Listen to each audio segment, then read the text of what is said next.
The Sirens were the villains in my favorite Equestria Girls movie, and I loved them there, as well as in the other appearances.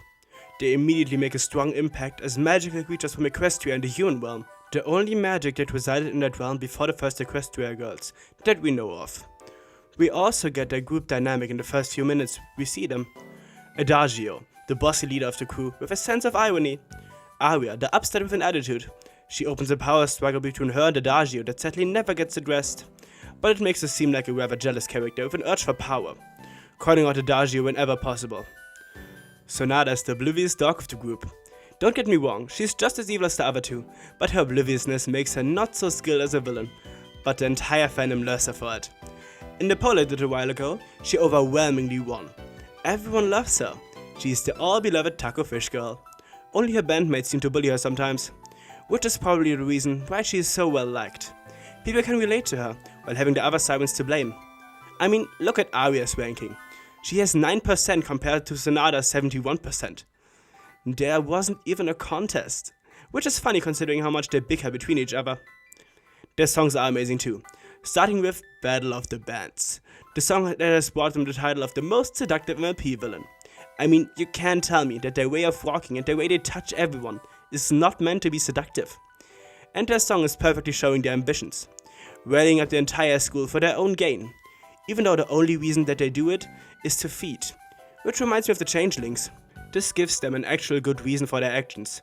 It's not directly mentioned that they needed to survive, but it sure seems that way at the start.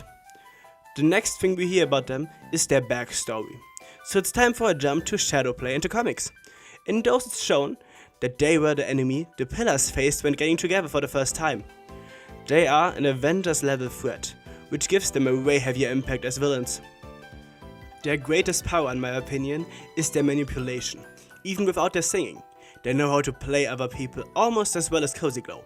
In the cafeteria, when the main six try to defeat them with the power of friendship and it doesn't work, Adagio immediately uses the opportunity to rally the rest of the school up against the Rainbooms.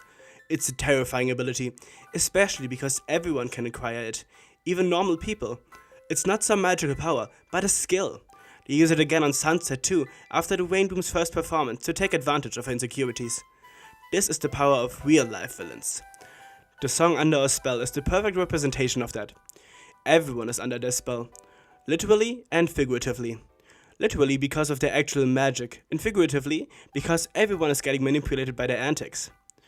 This is followed up by them magically manipulating their principals, to get the opportunity to normally manipulate Trixie.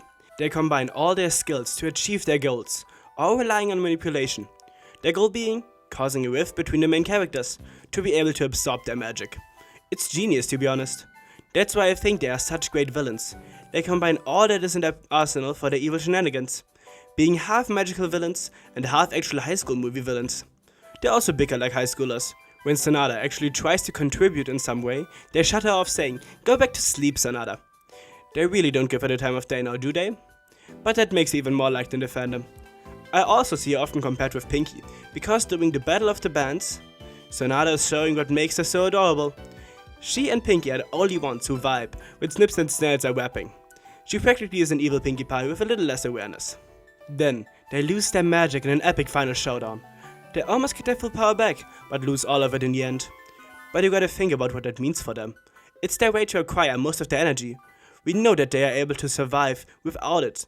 But before Sunset's Backstage pass, I thought they were gonna die without them. Turns out they don't, but nobody knew that back then.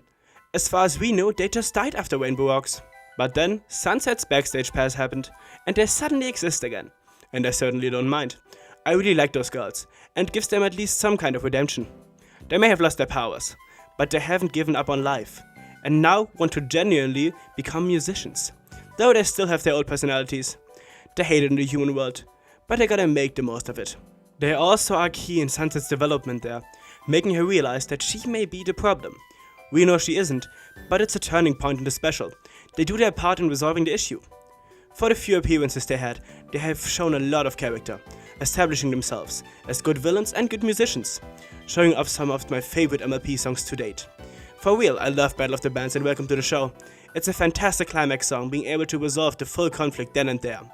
Adagio is an amazing lead, giving a control-obsessed vibe. Aria has the least character out of those, That's the only thing the Dazzlings are missing. A full-on power struggle between Adagio and Aria. It was hinted at so often, but without it, Aria's just Sonata's bully. Sonata's still an idiot, but an adorable idiot with a love for tacos. She's really lovable, and if one of them is ever getting reformed, she would be the one. I can practically see her partying with Pinkie Pie. Honestly, all of them look well designed, and have very intriguing characters, if you take a little time and appreciate their faces behind the manipulation. Even if that's still their greatest power, and I love them for it. But what do you think? Who is your favorite Dazzling? What's your favorite song of theirs? Let me know, thanks to my patrons, especially to Maverick, and until next time, Padabonies, Winnie fellas, and bye.